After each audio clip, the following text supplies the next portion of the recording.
सभी को मेरा प्रणाम। कि कर्म एक ऐसा रेस्टोरेंट है जहां पर ऑर्डर देने पर कुछ नहीं मिलता है, वहां मिलता है वो जो हमने पकाया है। एक बहुत छोटी सी कहानी, एक महिला की जो काफी संघर्षों से अपना जीवन जी रही थी, काफी कठिनाइयों से सामना करते हुए अपना जीवन जी रही थी, लेकिन फिर भी प्रभु को धन्यवाद देती थी और दूसरों की मदद करती थी, दूसरों के चेहरे पे मुस्कान आए ऐसा कार्य करती थी। उसकी आदत थी कि वो जब भी खाना बनाती, रसोई बनाती, तो 2 रोटी किसी गरीब के लिए बनाती, किसी भिखारी के लिए बनाती। उसकी एक आदत थी और रोटी बना के अपनी जो बाहर की खिड़की होती वहां पर रख देती थी।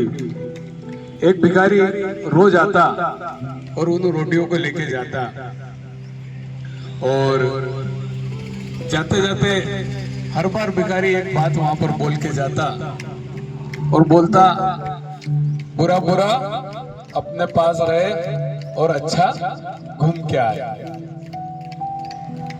बड़ी नाराज होती थी ये महिला की, यार मैं एक तो इसको रोज रोटी देती हूँ और रोज पहले ही मेरा जीवन इतने संघर्षों से चल रहा है, इतनी कठिनाइयों से चल रहा है, और ये बोलता है बुरा बुरा अपने पास रहे और अच्छा घूम के आए। परेशान रहती इसकी इस बातों से, लेकिन रोज का नियम था, रोज रोटियां रखती और रोज ले जाता और रोज यही बात। उसको लगता है कि ये मुझे ताना मारता है, महिला को ऐसा लगता है। जब बहुत दिन हो जाते हैं तो महिला का पारा चढ़ जाता है, उसका गुस्सा बहुत बढ़ जाता है। उसके मन में विचार आता है कि जहरीली रोटी, जहर मिला दो रोटी के अंदर और इसको देके और इसका खेल खत्म कर दो। इतना विचार उसके दिमाग में आ जाता है। आटा तैयार करती है, उसमें जहरीली दवाई मिलाती है, रोटी बनाती है और वो जहरीली रोटी वो खिड़की पर रख देती है। पर फिर उसके अंतरात्मा से आवाज आती है कि क्या मैं ये सही कर रही हूँ? जीवन में मैंने इतने अच्छे काम किए और मैं इतना बड़ा पाप करने जा रही हूँ, किसी की जान लेने जा रही हूँ। ये विचार, ये ख्याल उसके मन में आता है। तुरंत वो वहां से रोटी हटा लेती है, उन रोटी को नष्ट कर देती है और अच्छे से बढ़िया वापस से रोटी बनाती है और फिर वो खिड़की पे रखती है। भिखारी फिर वापस रोज की तरह आता है, रोटी लेता है और बोलता है बुरा बुरा अपने पास रहे और अच्छा घूम के आए। ठीक है, और चला जाता है।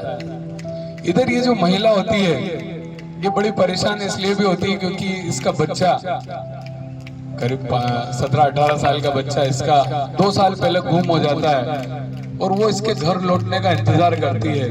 उसको लगता था एक न एक दिन मेरा बच्चा जरूर आएगा और वो दरवाजा बजाएगा। इस इंतजार में वो अपना जीवन गुजार रही थी। उसी दिन शाम को रात के समय के बाद 7-8 बजे के आसपास वो बच्चा, दरवाजा की घंटी बजती है, दरवाजा बजता है। जब इसकी माँ दरवाजा खोलती है तो उसका बच्चा उसके सामने खड़ा होता है। महिला बहुत खुश होती है, उसको गले लगा लेती है और पूछती, बेटा क्या हुआ, इतने दिन कहाँ चले गए थे, क्या हुआ? बोले मत पूछो, मैं बहुत परेशानी में था, मैं बेहोशी की हालत में इधर था उधर था और कई समय में इधर उधर भटकता रहा। जैसे तैसे रास्ता पार करते हुए मैं अपने शहर तक आया, पर भूख के मारे मेरी हालत इतनी खराब थी कि मैं बेहोश सा हो गया, गिर गया। तभी एक भिखारी ने मुझे अपने पास से 2 रोटी खिलाई और उसके बाद मुझे थोड़ा ठीक लगने लगा। फिर मैंने थोड़ा आराम किया और फिर मैं चलते चलते घर तक आया। उसकी माँ ने पूछा, उसकी माँ को थोड़ा डाउट हुआ कि कहीं भिखारी वो तो नहीं था जो रोज यहाँ आता है। तो उसने पूछा, भिखारी कैसा दिखता था बेटा? तो लड़का बोला, बस भिखारी जैसा था। हाँ, लेकिन एक बात थी माँ, उसके बातों में एक बात थी, वो रोटी देके मुझे एक बात बोल के गया। तो उसकी माँ पूछती, क्या बोल के गया?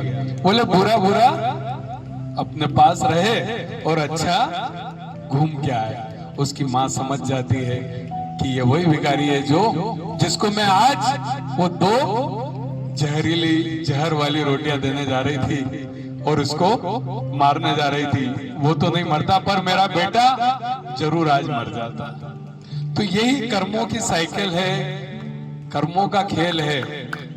ठीक है, जैसा बोएंगे वैसा काटेंगे। अगर वो स्त्री उस दिन जहरीली रोटी रखती तो अपने बेटे को मार देती। तो कर्मों का पूरा it's a cycle of Karma. अपने ही कर्म हमें ढूंढते हुए हमारे पास आते हैं। मैंने कहा था ना कि गाय का बछड़ा लाखों गायों के बीच में भी अपनी माँ को पहचान लेता है। ठीक है, उसी तरह हमारे बुरे कर्म, अच्छे कर्म, जो भी कर्म है, वो भी हमें कितनी भीड़ में हो, हम कितने कहीं भी हो, वो ढूंढ के हमारे पास आ ही जाते हैं। तो अच्छे कर्म करें, इस कहानी का यही सार है। धन्यवाद सभी को। सभी लोग अपने स्थान पर खड़े हों।